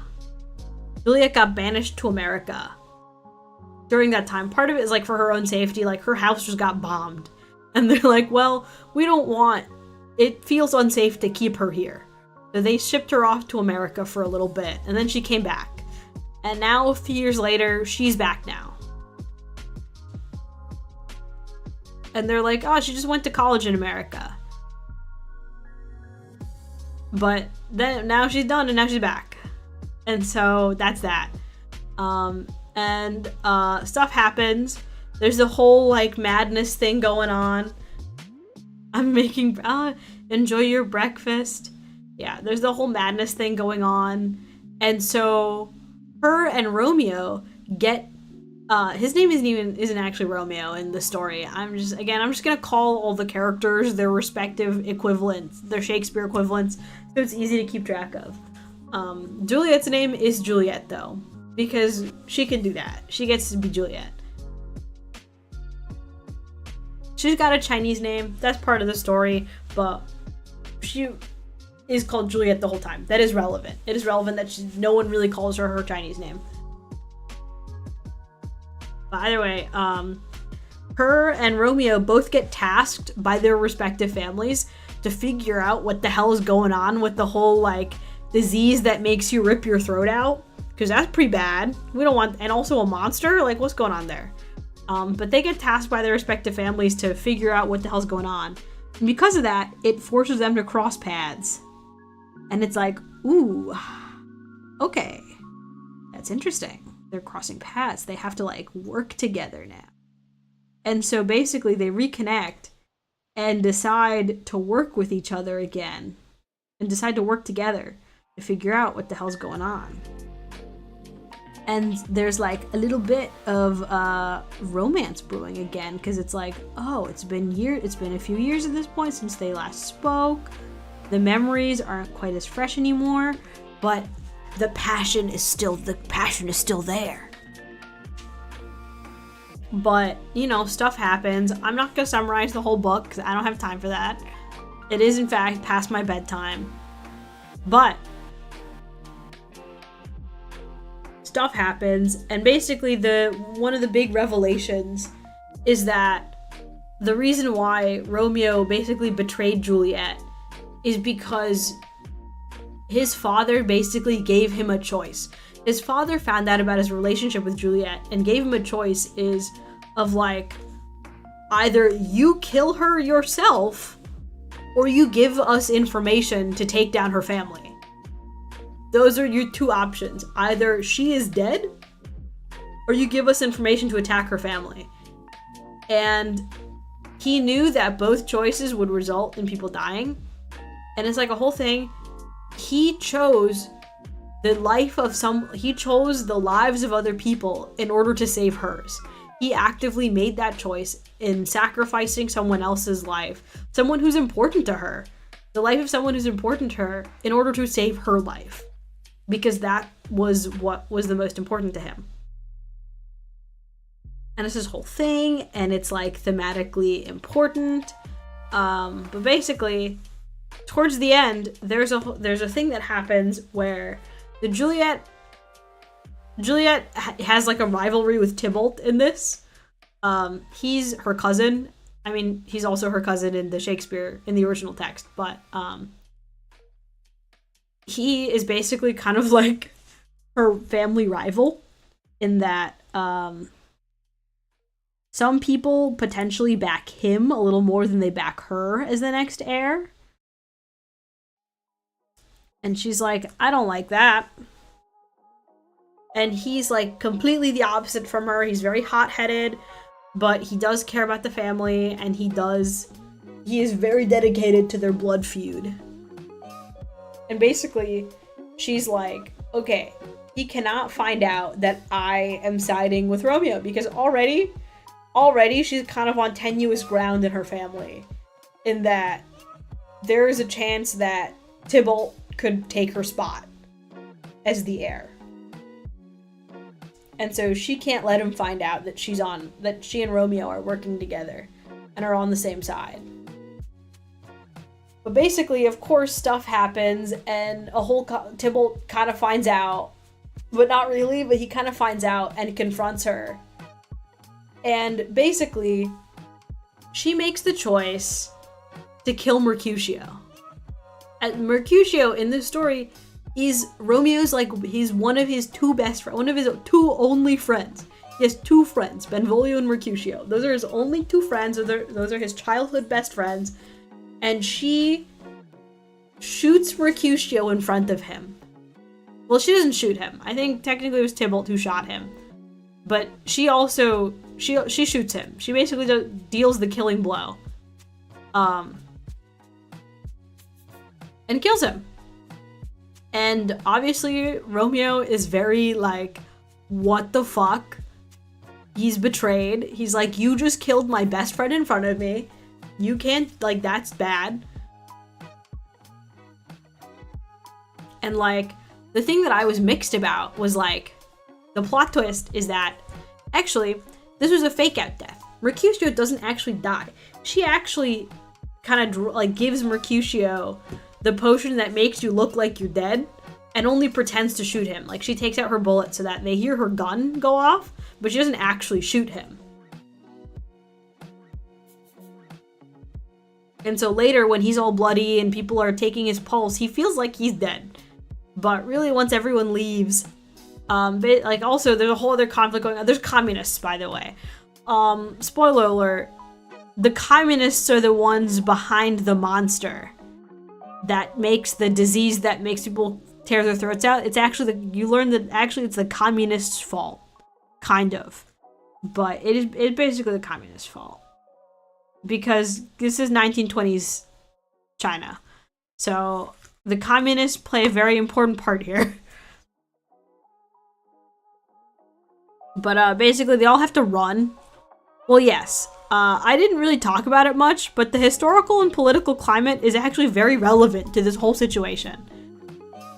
It is, in fact, a very big part of the book that I honestly just didn't have time to get into. I was like, honestly, there's too much. There's too much ground to cover right now. There's too much ground to cover, so we're just simply not going to.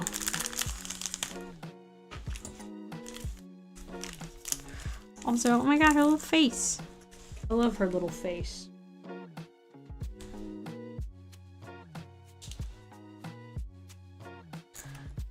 Wow.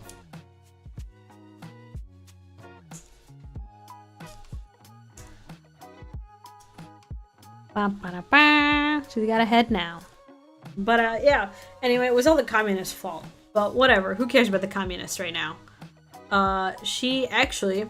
So the whole thing is that it's supposed to be like a mirror of the reason why I was mixed is that there's like the whole thing about it being a mirror of Romeo's decision. Of like, she chose the life of someone important to... He chose the life to sacrifice the life of someone important to her in order to save her own life. And she made the same choice. She chose to sacrifice the life of someone important to Romeo, because if she didn't, Tybalt was about to kill him.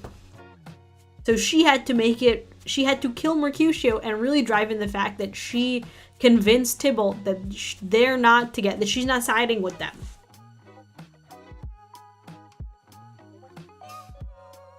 And so that way, Tybalt doesn't just kill Romeo on the spot.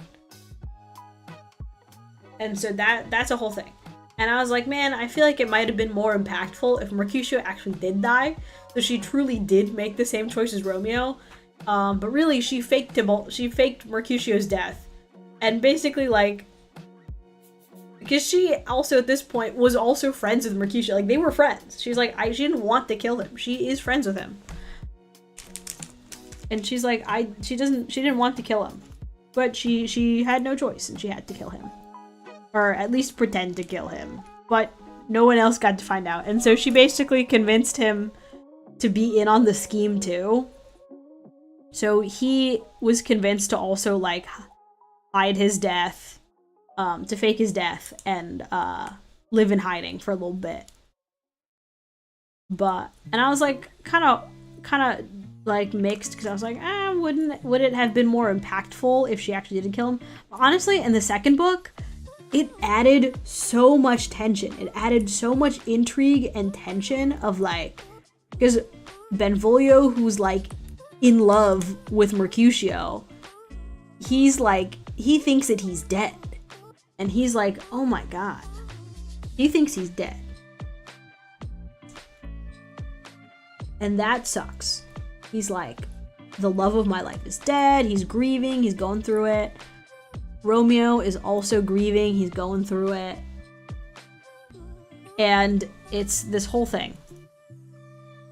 And there's this whole level of tension to it of like, Juliet just like, obviously he's upset at her. He thinks that she betrayed him by killing his best friend, which she did. Like, if just by going by that, yeah.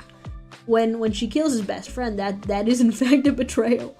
But there's like so much tension. There's like a whole layer of tension of the fact that she knows that Mercutio isn't actually dead. But she kind of just has to play along and pretend that he is for the sake of Romeo's safety and well-being. And it's a whole thing, and it's so tragic.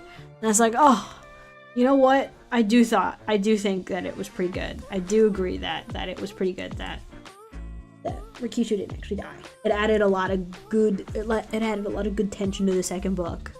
But honestly, I think the story could have been more depressing. There is that whole thing, and most of the story is spent with Romeo and Juliet like pining after each other, but also being like, yeah, you literally killed my best friend. That's pretty toxic to love someone who killed your best friend. But also, like, she didn't actually kill his best friend, and also they do get a happy ending. I mean, I can't say it's really a happy ending because, you know, the communist revolution happens and then the nationalists take over. And then the Chinese Nationalist Party comes in and there's like a whole thing about it. But it's still like, you know how it is.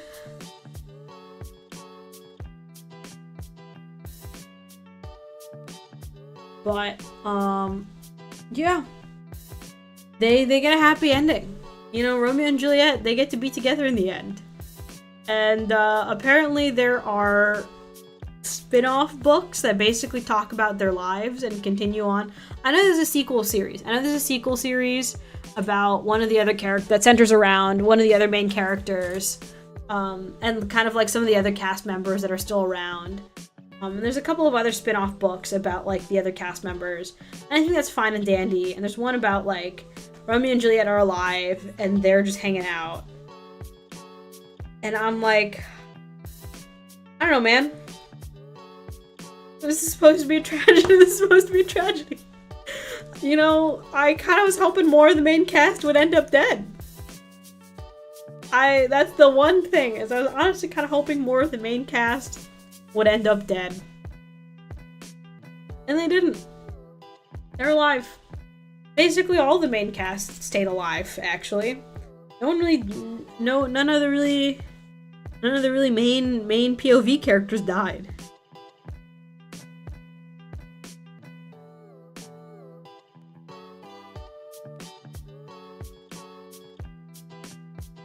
But that's that. That's part of why I'm like, you know, I feel like it's a little YA. It's written a little YA. The plot progression, yeah, the plot progression is very modern. And it was written very YA in the sense that they were allowed to have a happy ending. And I was like, okay, I guess. But otherwise, I like this book. While the setting is old, yeah. Honestly, that part didn't really bother me. Obviously, I wasn't alive in the 1960s or the 1920s, so nor am I Chinese. So I don't really have a frame of reference when it comes to like the Hong Kong triads and whatnot. So I'm kind of just like, you know, I think that's neat. I think that's cool. They're doing their thing.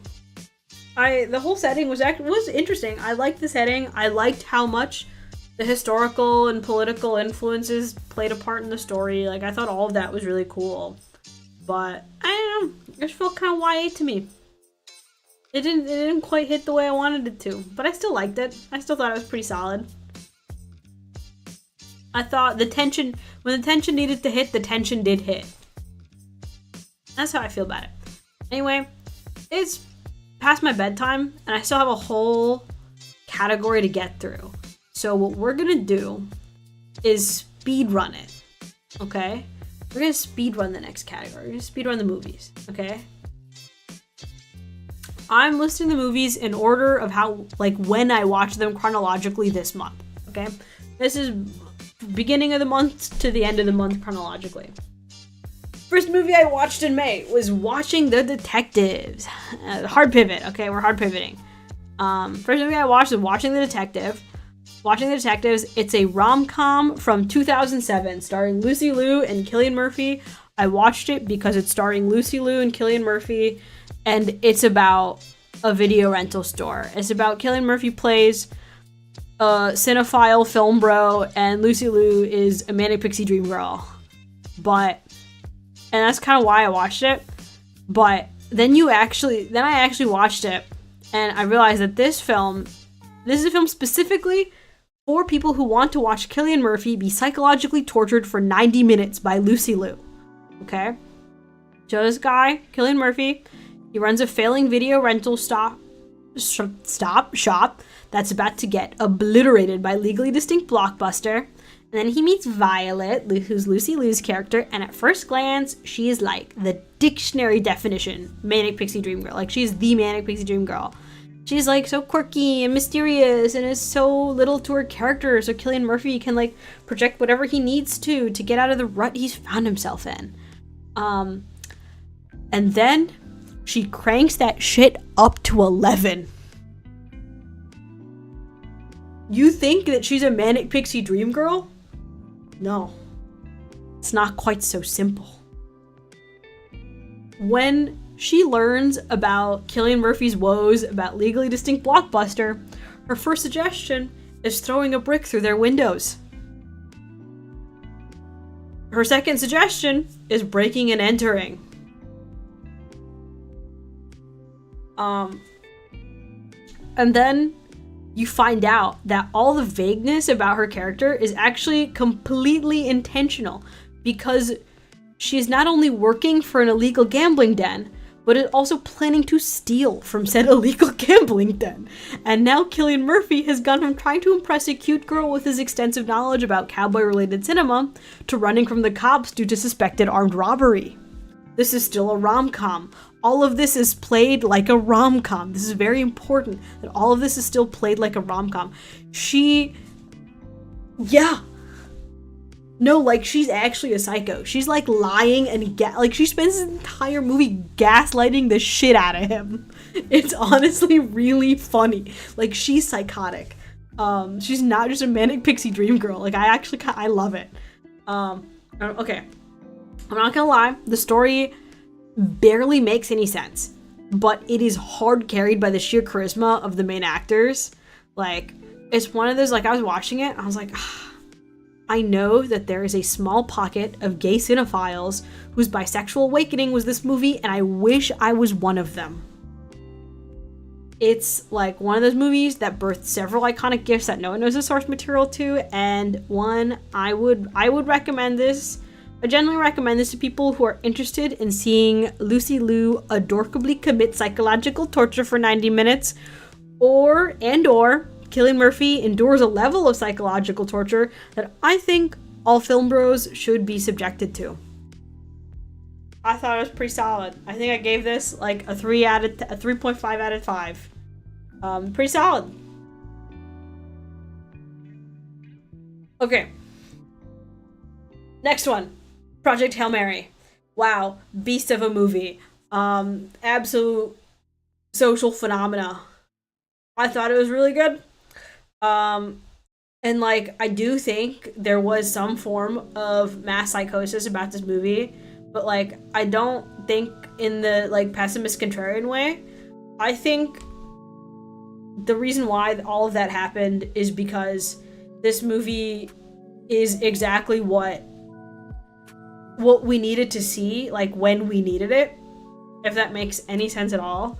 Like, it's a really good movie. I think it's fantastic. It's well made, well written, well acted, well everything. I thought it was really great. I usually, as someone who is really into astronomy and astrophysics, I could not get through. I'm someone who couldn't stand Interstellar. I hated that movie because of all the physics mumbo jumbo made up jargon bullshit that just absolutely took me out of it. So many space movies, I cannot watch a lot of space movies because they just make stuff up, and unfortunately I am not the target demographic as someone who actually knows what those words mean. And so someone will say something like completely incomprehensible, and it'll completely cut all of the tension and cut any sense of immersion I had in this piece of media, because they're just making up science words and acting like it works. But I will say Project Hail Mary didn't fall victim to that. I will say part of it is because Andy Weir is quite good at this. The Martian. I like The Martian. Okay, don't worry, dearly. There's not gonna be any spoilers, dearly. There will be no spoilers. I won't give any spoilers. We're just speedrunning my thoughts about it. I won't say what actually happens. But I know Andy Weir's usually pretty good at this, and I trusted him, and I was right to trust him. Do not tell me a single thing about how bad Andy Weir is as a human being. I know he said a lot of really stupid things, but that's not what I'm talking about right now. But anyway, I really liked it. I love you, Ryan Gosling. As soon as he came on screen and he had his little glasses on and he was being a science teacher, my first thought was that I needed him carnally. It's very simple. Anyway, I think it's a really good movie. And I think, regardless of when it came out, I think it would have done really well. But also, I think you can attribute a lot of its success to the time in which it came out. Because who could have thought a movie about the fundamental faith in humanity and, having it be a very hopeful movie. I'm not going to say any details for you, dearly, but we make it, it's about faith in humanity and getting through the apocalypse and the friends we made along the way. It hit really hard when the world feels like it's literally falling apart around us. And good movie, liked it. I think I gave it a 4 out of 5. I fully agree. I had this conversation with my friends after we watched it, in that I truly love that this movie has created, Ryan Gosling is now a generational level of hot guy. And I think that's beautiful. That he's been doing this for 20 years. Since The Notebook. He's been doing this for 20 years. Of just being wow, he's so beautiful. People love this guy. He's so charming. And I love that now because of this movie, a whole new generation of people have become attached to Ryan Gosling. Because I think the first generation was The Notebook. I guess you could say generation 1.5 was Drive. That also counts. There are people who became radicalized to Ryan Gosling via Drive. Now a whole new generation of people have become radicalized to Ryan Gosling via Project Hail Mary, and I do think that's beautiful. Next one was Gundam Hathaway Circle something. I honestly kind of forgot the whole title. It's something Nymph Circe, but it's the second Gundam Hathaway movie. Love Gundam Hathaway. Gundam Hathaway is really cool. I will say this film also one for people who want to see a cute guy get psychically tortured by a manic pixie dream girl for 90 minutes. There's also war crimes. A lot of war crimes happen, and then his boyfriend shows up and he hallucinates, becoming the second coming of Char Aznable. It was really cool. I honestly wish I rewatched the first one again, but honestly, I think the movie did a good enough job of like kind of recapping what happened so that you more or less know what's going on. I had a couple of my friends who were watching it with us didn't watch the first one and only watched this one, and were still able to like understand what was happening. But anyway, I quite enjoyed it. I think it's a good second installment. I'm looking forward to the next one. And I think my favorite character was SZA. I totally forgot a movie. I left out a movie. Oops. I forgot to make a slide. You see, there's a fifth movie in here. There's another one. I'll make the slide right now. We're gonna make the slide right now. Make the slide right now. And you guys are gonna watch me do it. The slide.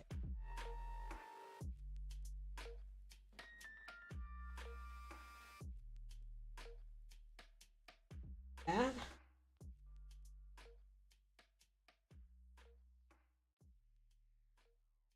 Come on. There we go. Okay. Now we're okay. Okay, we're good now. We're good now. Anyway, next movie I watched. Obsession. Loved Obsession. I love that we have now a new genre of YouTubers that are making horror movies, and they're bangers. Not just horror movies, but movies in general. The YouTuber movies. The guys who started as YouTubers, we had Talk to Me and Bring Her Back. And now we've got Obsession. Next we've got Backrooms, which I'm watching tomorrow. We've got Backrooms. We've got... You can even consider Everything Everywhere. Technically, a YouTuber made movie. So many good ones. I really like this one. We're, again, I'm trying to speed run this right now because I want to go to bed. And I don't want to spoil it because I want people to watch it. It's really good, and I think it's better if you don't know the spoilers, but I still think it's really good even if you do. It's one of the few movies that I have watched recently. One of the few horror movies that I watched recently is that it's one of the few horror movies I watched recently where genuinely I walked out of the theater still like looking over my shoulder. Even though it's like this movie is about such a specific situation that is like not at all relatable to me, but it was so spooky and everything was like so beautifully made and crafted to freak you out that I was like freaked out. I was like freaked out while walking out of the movie. I was like, ugh, just looking over my shoulder. And you feel a lot of Curry Barker's influences in it. There's one scene in particular that I'm like 90% sure this is a reference to a scene from Kairo, which is a 2001 Japanese horror movie by, I don't know why I'm forgetting his name. He also made Cure. He's one of my favorite directors. It's something Kurosawa. His last name is Kurosawa. I do know this, but he also made Pulse, or Kairo, which is the Japanese title. And there's one scene in it of like a creepy lady in a corner that moves really freaky, and I feel like I could see the reference to that. There's like one scene that I feel was a reference. I'm gonna be vague on purpose. There's one scene that I feel like was very much a reference to that because it is a very iconic creepy scene. And as soon as I saw this scene in Obsession, I was like, oh, ooh, but in a good way because it's intentional. Oh, it's very good. Indy Navarrete, the girl who played the main girl, oh my god, she deserves everything. She had to play like 2.5 characters at the same time, and she nailed it. She absolutely nailed the fuck out of that. It was really good. Honestly, the whole cast, stellar, phenomenal. I have a lot of thoughts about this movie. I've been consuming a lot of people like talking about, there's a lot of little references and things like that. Like you see like a lot of little bits and pieces of like not that I feel like this movie is derivative. Like, it is a very basic premise. It's a very basic, like, monkey's paw premise of, like, be careful what you wish for. But, like, it is cranked up in a way that I think is very unique. And if you haven't seen it, please go watch it. Also, if you like horror. Because if you don't like horror, I think you'll hate this movie. It's so creepy. It's so scary. It's so unsettling. And part of why is that it was made, I guess, relatively small budget. It was like, I think $750 million or $750,000, which is really small for like a feature length, like theater level movie, for it to be less than $1 million. And you feel it. Everything is so practical. Everything is so subdued, but in a way that like fits the premise so well. Like all the scariness, they don't resort to like CGI monster horror. It doesn't resort to like CGI monster horror. All the horror is just like this level of uncanny valley, cringe, awkward, cranked up to 1,000,000 until you are freaked out and you're like, my eyes were covered in I was like scrunched into my seat, hand over my face, like, I don't know what's gonna happen. And it was so good. It was so good.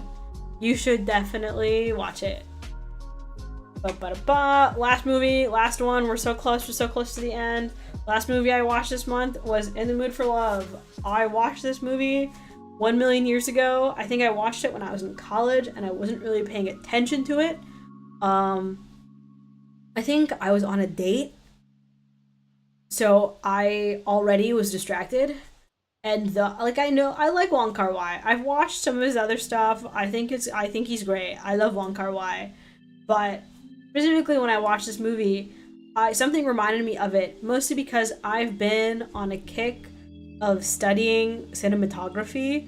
I'm kind of in this cinematography rabbit hole right now, which is why I wanted to revisit this one. And I watched it, and my consensus is that if Maggie Cheung looked at me like that, one, she's one of the most beautiful women I've ever seen in my entire life. And if she looked at me like that, I too would pack up everything and move across the world. If she rejected me, it's over. I'm like either throwing myself off a bridge or moving to another country. This is to say, the yearning, the beauty, like, it's just a beautiful movie, like, through and through. It's all so subtle. It's all so, like, it's all so within just, like, glances and movements and visual storytelling. Like, nothing is really said, everything is shown, and it's just so beautiful. I quite love this movie. It is exactly what I love. I love as you can tell, I love slice of life. I love very grounded stories that are very human. And this one just made me really sad because listen, I think I can spoil an almost 30-year-old movie, okay? I think I can spoil it. It's, again, I forget that it's like 30 years old because this movie's set in the 60s. There are times when I genuinely forget because it's so well made. Like, there are points in which I forget that this movie came out in 2000 and not 1962 because it looks like it's like so beautifully made and so carefully crafted to really feel like this movie was made in 1962 when it wasn't. Oh my god. It's so good. It's doomed. It's two people, they find out their spouses are cheating on them with each other. And they're like, man, I guess what do we do about they basically kind of figure they're both individually suspicious of their spouses. They're also next door neighbors, but they're both individually suspicious of they're like, so they're already kind of friends. They're at least acquainted with each other, and they're both individually suspicious of their spouses, which basically leads them to each other to try and like put the pieces together of what's going on, and thus they find out that their spouses are cheating on them with each other, and they're like, haha, isn't that funny that our spouses are cheating on us with each other? Not really, but They, of course, a romance blooms between the two of them because they come to depend upon each other. And they speculate how their spouses ended up, well, also like kind of speculating how their spouses ended up cheating on them. And they fall in love, but they're also both like they're also both committed to like, well, we can't be like our spouse. They were both so deeply hurt by the infidelity of their spouses that they can't bring themselves to do it. Even though they love each other so much. And it's like, oh, my heart and my soul like aches for them.